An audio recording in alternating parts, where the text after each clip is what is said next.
Hi there. I'd like to help you identify exactly what's in your tube of oil colour and shed light on the choice of pigments.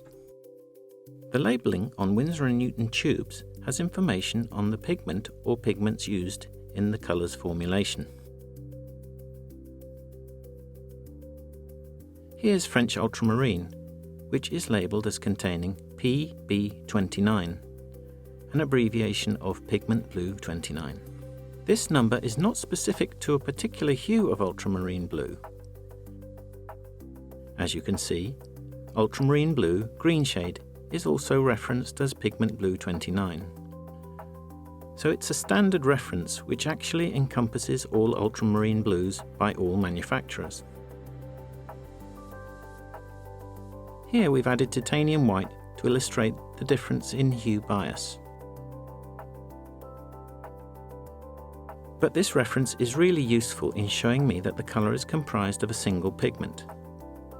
This is the preferred choice of many artists, myself included. And with careful choices of pure single pigment colours, it's possible to create a vast array of mixes with fewer clashing overtones. However, there are many reasons for a colour to include more than one pigment. Maybe a pigment is no longer available or highly toxic. Here's some Naples Yellow Light, an historic colour associated with painting flesh. The original Naples Yellow is made from antimony, which is highly toxic and sensitive in mixtures with certain pigments. It's also very expensive. This Manganese Blue Hue is formulated to replicate the original manganese pigment, which is no longer produced.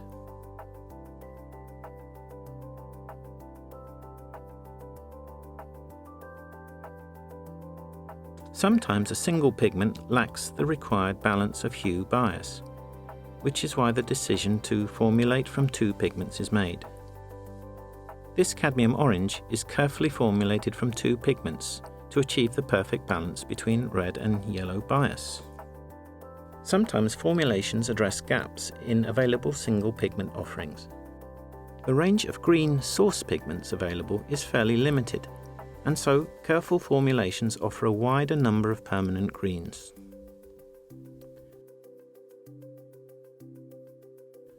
I hope this information helps you make informed choices.